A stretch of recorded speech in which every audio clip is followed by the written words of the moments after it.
Hello student, welcome to creative Krishna. Student video लेकर आया हुआ है B A honours first year. और जो आपकी B A honours first year second semester है, और जो बुक है आपकी वो है पॉलिटिकल प्रोसेस इन इंडिया। जो बुक है आपकी उसका यूनिट सेकेंड निर्वाचन एवं निर्वाचन आयोग प्रक्रिया। चैप्टर जो फर्स्ट है इसका वो है निर्वाचन प्रक्रिया, प्रतिनिधि और मतदान।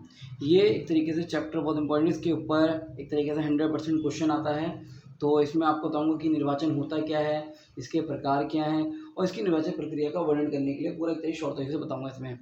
और इसमें फर्स्ट पार्ट का पोस्ट प्रणाली क्या होती है वो भी मैं आपको एक्सप्लेन कर दूंगा इसके अंदर। तो स्टार्ट करने से पहले यदि आप इस चैनल पे नए हो और आपने अपने चैनल को सब्सक्राइब नहीं किया है तो प्लीज़ चैनल को सब्सक्राइब करें और बेल आइकन का बटन दबाएं, ताकि जो भी वीडियो आते हैं इसकी नोटिफिकेशन आपके पास जल्द से जल्द पहुँच सके। तो स्टार्ट करते हैं। फर्स्ट पॉइंट जो है, निर्वाचन शब्द को चयन करने के रूप में परिभाषित किया जाता है। यह आमतौर पर मतदान के रूप में होता है। तो जो आपको पता है कि निर्वाचन जो है हम चयन करने के लिए, किसी को सेलेक्ट करने के लिए या चुनने के लिए इसका प्रयोग करते हैं। इसके अलावा स्टूडेंट जो मैं पॉइंट बताऊंगा वो आप एक तरीके से साथ नोट कर सकते हो और साथ लिख भी सकते हो। एक्स्ट्रा जो पॉइंट बताऊंगा बीच बीच में। तो निर्वाचन का शब्द का प्रयोग मैंने आपको बताया कि चयन के रूप में किया जाता है, जो आमतौर पर मतदान के रूप में होता है। ये चुनाव प्रणाली नियमों का एक समूह है। जैसे कि आपको पता होना चाहिए कि निर्वाचन जो प्रक्रिया है वो एक नियमों का समूह है जो चुनाव के संचालित और नियंत्रित करता है। चुनाव किसी देश के सर्वांगीण विकास के लिए एक महत्वपूर्ण प्रक्रिया है और ये लोकतांत्रिक देश की रीढ़ होती है। ये भी आप इसके अंदर लिख सकते हैं। इसके अलावा लिख सकते हैं चुनाव प्रणाली में राजनीतिक व्यवस्था में वोटों को सीटों में बदलने का तरीका भी शामिल है। ये नियम कई मायनों में भिन्न होते हैं और ये मतदाता उम्मीदवार या पार्टियों के बीच चयन कर सकता है। तो ये इसके अलावा मैंने आपको एक्स्ट्रा पॉइंट बताए हैं जो आप इनके लिख सकते हैं। नेक्स्ट है, भारत दुनिया का सबसे बड़ा लोकतांत्रिक देश है। यहाँ एक सफल लोकतंत्र स्वतंत्र, इच्छा और निष्पक्ष निर्वाचन पर आधारित है। नेक्स्ट इसमें, भारत में सरकार की संरचना निर्वाचन की प्रक्रिया द्वारा गठित की जाती है। सबसे मैंने ये भारत में सरकार की संरचना जो निर्वाचन है प्रक्रिया वो एक तरीके से प्रक्रिया द्वारा गठित की जाती है। और निर्वाचन में सार्वभौमिक वैश्विक एक महत्वपूर्ण भूमिका होती है। सार्वभौमिक वैश्विक मतलब अटल फ्रेंचाइजी जो होता है वो बहुत इंपॉर्टेंट होता है। इसमें एक तरीके से 18 वर्ष के बाद वोट डालने का अधिकार मिलता है और ये एक तरीके से बिना किसी धर्म जाति भेदभाव के बिना वोट डालने का अधिकार प्राप्त होता है। तो सार्वभौमिक वैश्विक अधिकार का एक तरीके से महत्वपूर्ण भूमिका होती है। इस पे सार्वभौमिक वैश्विक अधिकार के ऊपर भी क्वेश्चन आ सकता है, मगर आपको समझ में इतना होना चाहिए कि जो वैश्विक अधिकार होता क्या है सार्वभौमिक। तो 18 वर्ष होने के बाद बिना किसी जाति धर्म के भेदभाव के बिना वोट डालने का अधिकार सार्वभौमिक वैश्विक अधिकार कहलाता है। अब नेक्स्ट इसमें कि स्वतंत्रता के पश्चात भारत में सामान्य चुनाव जो है ये आज के इससे पहले लिख सकते हैं कि भारत में सरकार की संरचना निर्वाचन की प्रक्रिया द्वारा गठित की जाती है। जो मैंने आपको बता दिया, जैसे राष्ट्रपति, उपराष्ट्रपति, संसद के दोनों सदन और राज्य केंद्र शासित प्रदेश विधानसभा के सदस्य निर्वाचित होते हैं। ये इसी के द्वारा एक तरीके से निर्वाचित होते हैं। इसके अलावा आप लिख सकते हैं कि स्वतंत्रता के पश्चात भारत में सामान्य चुनाव 1951 में हुए और निर्वाचन प्रक्रिया 26 राज्यों एवं 401 निर्वाचन क्षेत्रों में हुई थी। और निर्वाचन क्षेत्रों में सार्वभौमिक अधिकार की महत्वपूर्ण भूमिका रही। ये सभी नागरिकों को जाति धर्म के, जो मैंने आपको बताया, जाति धर्म नस्ल भाषा लिंग आदि भेदभाव के बिना मत देने का अधिकार देती है। भारतीय संविधान 26 जनवरी 1950 में लागू हुआ। तब से ही 21 वर्ष की आयु प्राप्त लोगों को वोट डालने का अधिकार दिया गया था, मगर 1989 में 61वें संविधान संशोधन द्वारा इसकी आयु 18 वर्ष कर दी गई थी। तो ये सारा वैश्विक अधिकार के अंतर्गत आ सकता है। नेक्स्ट इसके अलावा आप लिख सकते हैं कि इन चुनावों के अंतर्गत भारतीय राष्ट्रीय कांग्रेस को अधिकतर सभी राज्यों में विजय प्राप्त हुई थी और कांग्रेस देश के संपूर्ण मतदान का 45% प्राप्त हुआ था। निर्वाचन प्रक्रिया 26 राज्यों में मैंने बताया में से 401 राज्य में निर्वाचित हुई थी। अब क्वेश्चन में सार्वभौमिक अधिकार की विशेषता आती है तो लिखोगे ये राजनीतिक समानता पर आधारित होती है, ये सच्ची लोकतांत्रिक सरकार स्थापित करता है, ये सरकार को अपने कार्य के प्रति उत्तरदायी बनाता है। इसके बाद जो मैंने आपको इस वाले पॉइंट के बाद जितना भी एक्स्ट्रा बताया आप उसको एक तरीके से जो भी आपने सुना है उसको एक तरीके से आप लिख सकते हैं और नोट बना सकते हैं। नेक्स्ट है, निर्वाचन के प्रकार कितने होते हैं। तो सबसे पहले निर्वाचन के जो प्रकार है वो 3 प्रकार के होते हैं। पहले आम चुनाव, उपचुनाव और मध्य अवधि चुनाव।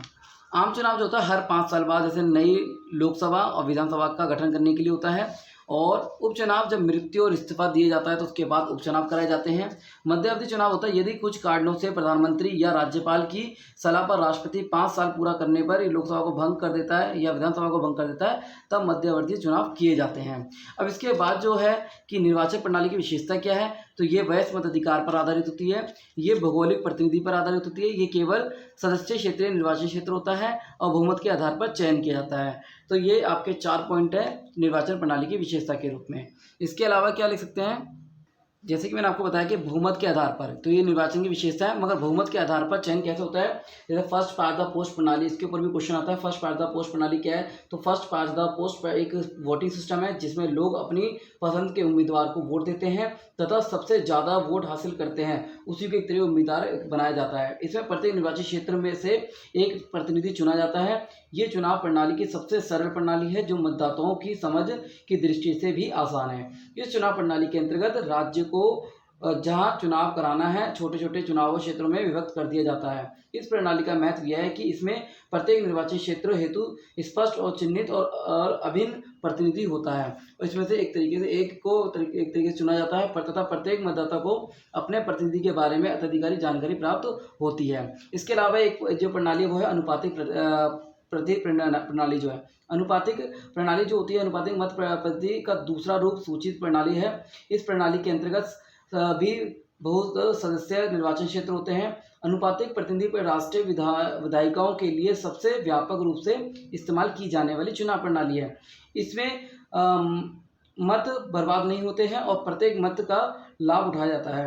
ये अल्पसंख्यक को उचित प्रतिनिधि प्रदान करता है और बहुसंख्यकों के अत्याचार रोकती है। इस प्रणाली में प्रत्येक मतदाता विभिन्न उम्मीदवारों की योग्यता के आधार पर अपनी पसंद देता है। अनुपातिक प्रतिनिधि प्रणाली के तहत किसी एक प्रणाली द्वारा सरकार के गठन की संभावना आमतौर पर कम होती है। तो ये मैंने आपको बताया, क्वेश्चन आ सकता है कि फर्स्ट पास द पोस्ट प्रणाली क्या है या अनुपातिक प्रतिनिधि प्रणाली क्या है, ये भी मैंने आपको शॉर्ट तरीके से बता दिया। इसके बाद है कि इसकी प्रक्रिया का वर्णन करें। तो प्रक्रिया का वर्णन कैसे करते हैं।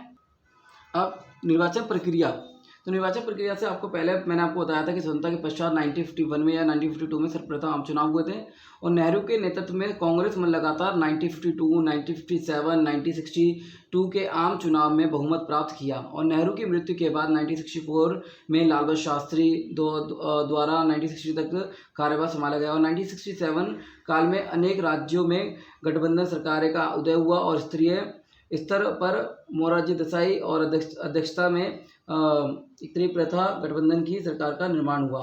तो एक तरीके से ये आप इसके अंतर्गत लिख सकते हैं। अब आता है निर्वाचन प्रक्रिया।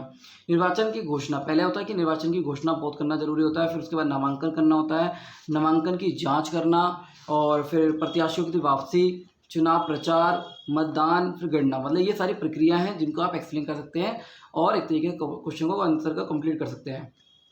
नेक्स्ट है बहुत बार उम्मीदवार का चयन किसी विशेष निर्वाचन क्षेत्र के में धार्मिक बहुमत की उपस्थिति पर किया जाता है।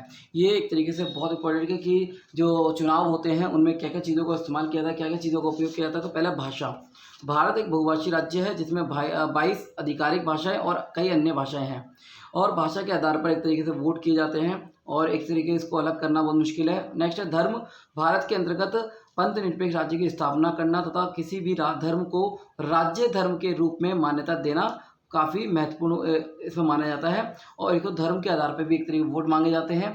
तो ये एक तरीके से एक पहल है और ये इसमें इसका प्रयोग किया जाता है। निरक्षरता, मतलब कि जो निरक्षरता जो है शिक्षा का अभाव होना इसमें सबसे ज़्यादा देखा जाता है और निरक्षरता के आधार पर चुनाव कराना बहुत मुश्किल होता है और इसमें एक तरीके से ये भी लिख सकते हैं कि जो अनपढ़ व्यक्ति है उनको एक तरीके निरक्षरता के आधार पर एक वोट डालना एक तरीके से बहुत बड़ी चुनौती होती है। इसमें जितने भी आपको पॉइंट एक्सप्लेन करने के लिए कर सकते हो जितना वो कर सकते हैं। नेक्स्ट है भ्रष्टाचार, इसमें जो भी भ्रष्टाचार का इस्तेमाल किया जाता है और कभी चुनाव प्रणाली में भ्रष्टाचार होता है। सांप्रदायिकता, मतलब धर्म के आधार पर जो भी सांप्रदायिकता चीज़ें होती हैं, लड़ाई दंगे जो होते हैं वो चुनाव प्रक्रिया में होते रहते हैं। धन है, धन मतलब कि इसमें सबसे ज़्यादा धन का खर्चीली एक तरीके से प्रणाली है जिसमें धन का उपयोग होता है और सबसे ज़्यादा धन का उपयोग होता है, इसलिए कम से कम धन का उपयोग करना भी काफ़ी अच्छा होता है, इसलिए धन का उपयोग चुनाव प्रणाली में एक तरीके कम कर देना चाहिए। तो ये सारे पॉइंट जो मैंने बताए आपको एक तरीके बहुत इंपॉर्टेंट है, आप इनको भी एक्सप्लेन कर सकते हैं कि चुनाव प्रणाली में कौन कौन चीज़ों का इस्तेमाल किया जाता है। इसके अलावा आप चुनाव प्रणाली में क्या सुधार कर सकते हैं, चुनाव क्या है, इसके नेक्स्ट जो चैप्टर है इसके इस यूनिट का वो मैं नेक्स्ट वीडियो बताऊंगा आपको। और ये जो मैंने आपको बताया एक तरीके से शॉर्ट तरीके से बताया है, तो क्वेश्चन जो आ सकता है वो है भारत की चुनाव प्रणाली या निर्वाचन प्रणाली का वर्णन करें। तो ये क्वेश्चन इस तरीके से आ सकता है, मैंने स्टार्टिंग में बताया आपको अनुपातिक प्रणाली या फर्स्ट पास द पोस्ट प्रणाली के ऊपर भी क्वेश्चन आता है। निर्वाचन प्रणाली पे क्वेश्चन आएगा और इसके मैंने आपको बता दिया कि क्या क्या लिखना है आपके इसको और क्या क्या एक्सप्लेन करना है। तो उम्मीद करता हूँ वीडियो अच्छी लगी उसको लाइक और शेयर जरूर करें। धन्यवाद।